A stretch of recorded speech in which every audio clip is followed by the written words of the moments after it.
absence of democracy in the Arab world. The fact is that there is no place in the Arab world today where you can tell the truth or speak without interference. You can't do it in the universities. You can't do it in the media. You can't do it on the street. You can't do it in meeting houses. And along with that is an extraordinary economic de-development. We're going through a period now, according to the economist George Coram, who says, for instance, that the combined gross national product of Egypt, Syria, Jordan, and Lebanon does not exceed $70 billion per 80 million people in 1994.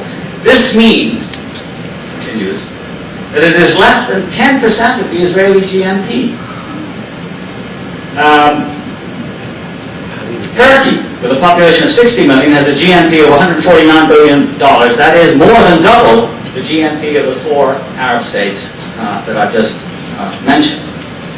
Compared with an Asian country like South Korea, the comparison is even worse. And the same is true of the Gulf countries. If you look at the Gulf countries, that their output is actually going down, and has now fallen below the figure, below the level, according to Coram, of a mid-sized European country like Spain, which only recently initiated its industrialization process. Spain has registered a GNP of $525 billion per 40 million people compared with 252 million Arabs. And then he says when you look at exports, they're going down. If you look at individual per capita income, that's going down at the rate of 2% per year in the Arab world. The rate of debt is going up, and servicing the debt now consumes 3% of the GNP of the Arab countries. That is $45 billion annually. And finally, the fact that the Arab countries have never yet, partly because of the absence of democracy, partly because of the widespread corruption in the area, all of it increasing in these 80 years of the post-Balfour period. This is essentially a tax-free zone. Most of the taxes are paid by the poor, the middle class. The wealthy don't pay taxes, roughly at a rate of 10%. So that according to Coram, the impoverished classes bear the burden of the direct and indirect taxes, contributions which indirectly finance their well-to-do counterparts in the population, which alone reap the benefits of the infrastructure projects built by the state. And the last figure I want to leave you with is the fact that for the first time in modern history, illiteracy is growing in the Arab world. The number of illiterates has risen from 58 million in 1982 to 61 million in 1990.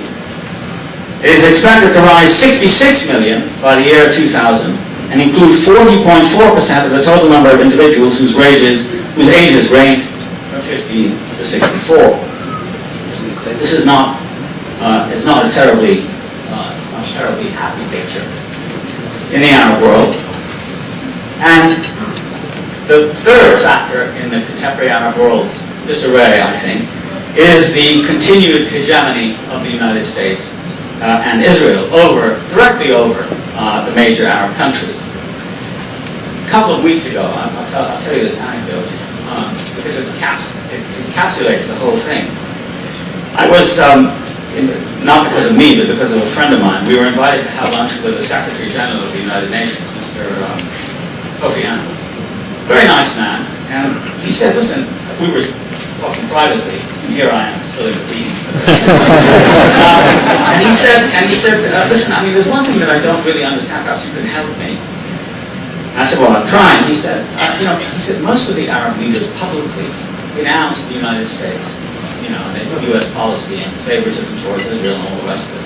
But he says, the thing that really mystifies me is that when you talk to them in private, the only thing they're interested in is the United States. I mean, they're not interested in Europe. And he mentioned in particular, Mr. Arafat, he said, that's all they care about is what the U.S. wants, what the U.S. might do for them, and so on and so forth, at the same time that they say, and are right in saying, that the U.S. is deeply opposed to them. So my friend Iqbal Ahmad, who was sitting there, who has this kind of gnomic way at times, and he said, very deliberately, I won't do his Indian accent. He says, well, maybe I will.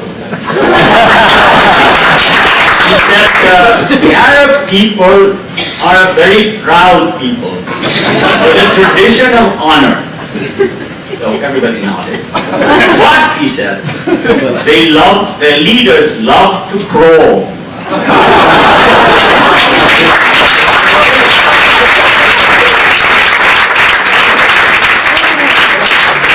So like Israel, and this is what gives this moment such pregnancy and such significance, I think, is that there is a crisis of knowledge and strategy and leadership in the Arab world today, which is really quite stunning all across the board. I mean, you can't think of a single leader of the 22 or 23 Arab countries that you have any faith in, certainly very little respect for, and hardly no credibility in at all.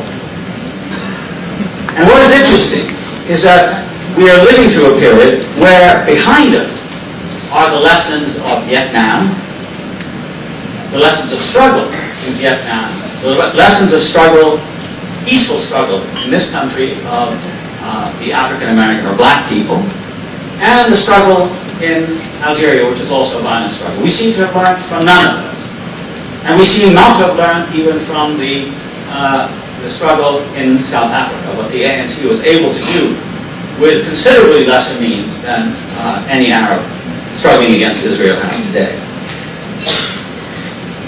The final point I want to make, and I will close on this note, it will take a little time though, I'm sorry, is that we must begin to think, in my opinion, and it's not, I'm not a political leader, I'm not even a political scientist, as everyone else is around me, or nearly everyone is. I'm not in politics, but it does seem to me that what is missing is vision. There's a report that I read just today, which I think I should share with you, that there was a conference in Ramallah a couple of weeks ago, or last week, in which there was a discussion about the problem, corruption, disputes within the authority and so on and so forth, and the need to reinforce the support and positive opinion of the Palestinian man and woman in the street. The conference, which was originally organized by the Department of National Institutions under the auspices of President Yasser Arafat, also highlighted the need to fight corruption and attributed the current high levels of frustration among ordinary Palestinians to their perceptions of widespread corruption as well as the deteriorating economic situation. According to a legislative council member, this is the part I want to read to you. In addition to the performance problem of the PA, the Palestine Authority, but I think it really said the government of Egypt, the government of Syria, the government, they're all roughly in the same boat. All Palestinian, and I would add, Arab national forces, whether in the Palestinian Authority or not, are suffering from the lack of a clear political vision. We don't know where we're going. For years and years, as I was growing up, you couldn't say the word Israel. You have to say Kiyan Sahuni, or Israel in quotation marks. All of a sudden, everybody's rushing to recognize Israel and get into bed with Israel and go to conferences with Israel and so on and so forth. Suddenly went from one to the other. There's no consistency of view.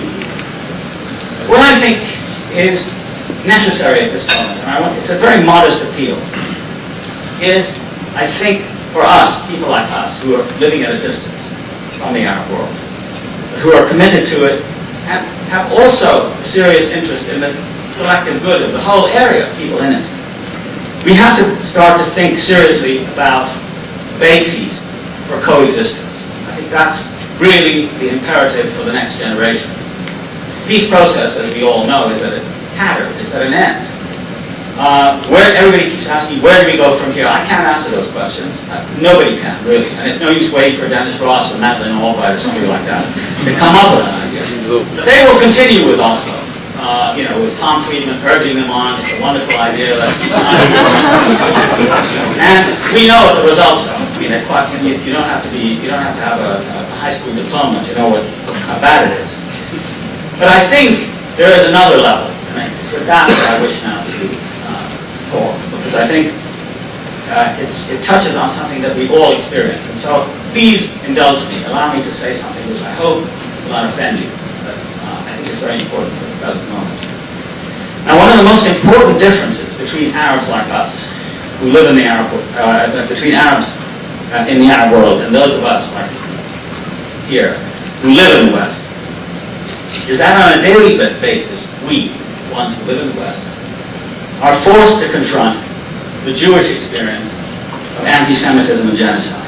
Year after year, new books, films, articles, and photographs pour out in ever-increasing volume. Last year, as you know, was the year of Schindler's List, which I happened to see last week. I was in London and I turned on the television, and there it was, and I saw it. I hadn't seen it before. This is the Steven Spielberg film that put the horrors of the Holocaust before literally hundreds of millions of people. There have been numerous controversies about the reasons for the German catastrophe, how an eminently civilized nation that has produced Europe's greatest philosophers and musicians, and among its most brilliant scientists, poets, and scholars, could have descended not just into the madness of Nazism, but into the most awful program of human extermination in history. Anyone like us, who now lives in the United States, France, or elsewhere in Europe, cannot ever escape pictures of Auschwitz and Dachau, the constant reminders of Jewish suffering and torment, the ceaseless evidence of mass inhumanity directed against principally one people, but not only, Gypsies, Slavs, etc. The Jews, who despite their achievements and contributions to culture were reduced to the status of mere animals to be gassed and cremated by the millions. It is certainly true that a great deal of this history is not only circulated everywhere in universities, schools, museums, and public discourse in the West.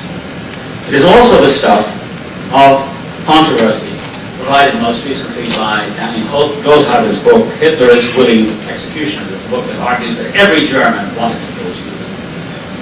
Goldhagen's thesis was that every German, not just the Nazi Party, nor only the psychopaths among Hitler's entourage, was prepared to, and indeed did carry out the genocide against the Jews. Most historians have disagreed with this extreme view. But the question of European, and more particularly Christian, mass guilt continues to exercise the Western world. Among Jewish Americans whose community was spared the horror of what happened in Europe, the Holocaust is fervently studied and memorialized. All people here who teach in universities will know that in their universities there's bound to be now a Holocaust program on Holocaust studies. It is noteworthy, for instance, that Washington, right here, is the site of an extremely important, lavish Holocaust museum, and not the place where the extermination of Native Americans or millions of African slaves is commemorated. To some extent, therefore, the Holocaust is used retrospectively to justify contemporary political actualities. Routinely, a connection, and we've seen this all the time, is made, but amongst ourselves, we say this, oh, another film on the Holocaust, is made, we make the connection between the history of Jewish suffering and the triumph of the American Jewish community, or between the Holocaust and Israel, one leading to and vindicating the other. And certainly there's been enough history uncovered to show that the mainstream Zionist movement was at times less interested in saving the whole Jewish people from elimination than in rescuing some for settlement in Palestine. By the same token, right-wing Zionists, like Shamir, for instance, during the Nazi period, did contact the Germans for help and support. All in all, though, the sheer enormity of what took place between 1933 and 1945 beggars our powers of description and understanding. The more one studies this period, and I will argue that as Arabs we must study it, for reasons that will become clear in a minute. The more one studies this period and its successes, the more one must conclude that for any decent human being the slaughter of so many millions of innocents must and indeed should weigh heavily on subsequent generations, Jewish and non-Jewish. However much we may concur with Tom Seger in his book, The Seventh Million, that Israel has exploited the Holocaust for political purposes, there can be little doubt that the tragedy's collective memory and the burden of fear it places on all Jews today is not to be minimized. Yes, there were other collective massacres in human history, the Native Americans, Armenians, Bosnians, Kurds, etc., and yes, some were neither sufficiently acknowledged by the perpetrators nor adequately compensated. But there's no reason at all, in my opinion, not to submit oneself in horror and awe to the special tragedy besetting the Jewish people who came to Palestine with that background. As in as an Arab in particular, I find it important to comprehend this collective experience in as much of its terrible concrete detail as one is capable. This act of comprehension guarantees one's humanity and resolve that such a catastrophe should never be forgotten and never again recur. Such a view of Jewish suffering was afforded Arab commentators during the trial of Adolf Eichmann in Israel early in the 1960s, when the trial, as you all know, was used by Israel to lay out the full horrors of Nazi genocide. Right-wing Lebanese phalange commentators claimed in the newspapers at the time that the whole business, the Eichmann trial, was propaganda, that it was all lies. But elsewhere in the Arab press of the time, in Egypt and in the mainstream Lebanese press, the Eichmann affair was reported with due consideration given to the appalling events in wartime Germany. Yet according to a study of the period by my nephew, Dr. Osama Makdisi, who's a young Lebanese historian at Rice University in Houston, Arab reports of the trial concluded, though, that what was done to the Jews in Germany was indeed a crime against humanity. Israel's crime of dispossessing and expelling an entire people constituted no less a crime of the same kind. Dr. Makdisi discovered that there was no systematic attempt to equate the Holocaust in these papers at the time, Arab papers, to equate the Holocaust with the Palestinian catastrophe, only that judged by the same standard, Israel and Germany were both guilty of heinous crimes of enormous magnitude.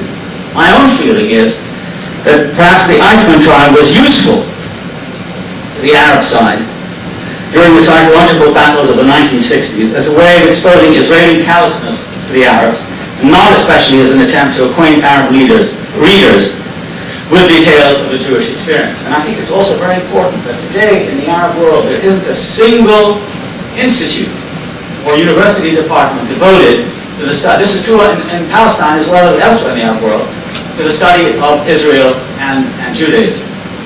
It's quite extraordinary. And no university department, no degree, no institute in American studies either. And these are the two most important outside actors in the Arab world. And there's no systematic study. There was an institute at the Ahram founded by Haikal, I think in the 50s. It's called a strategic study, where people were studying Hebrew and looking at the Israeli press and so on and so forth. But that dried up. It doesn't exist anymore as a viable institution. And that's it. No university. And so when we talk about Zionist blindness, we can't always say, well, we're the victims. Why should we look at what they did and what they went through? It's just a matter of reality. One has to confront the people with which one is in conflict in all of their experience, not just bits of it that happen to suit us. And it's, I think, part of the same general absence of knowledge and interest that is so characteristic of the contemporary Arab world, which is very, very, very desperate, I think. I've mentioned all this stuff about the Jewish experience in talking about coexistence because it underlines the historical irony of the present and past, which perhaps only Arabs and Jews in the diaspora, like ourselves, are capable of fully appreciating and in a sense transcending. There is now no real peace, as all but the most stubborn and naive observers will concede. As I said earlier, Israel's recent behavior, as embodied in Netanyahu's erratic but regularly unprovoked brutality, stretches in a continuum from the country's earliest days, 1948 and on, in which contempt, the deployment of raw power, and systematic brutalization of the Palestinians constituted the central premise. On the other hand, this lamentable policy doesn't in any way justify the retrospective attempts made by Israelis or Palestinians to use the Holocaust to justify Israeli cruelty or to dismiss the Holocaust as totally irrelevant or even implausible. Cynicism does not help. Oscar Wilde once said that a cynic knows the price of everything but the value of nothing. We can be as impatient with Israeli posturing about psychological security as with recent Arab efforts to enlist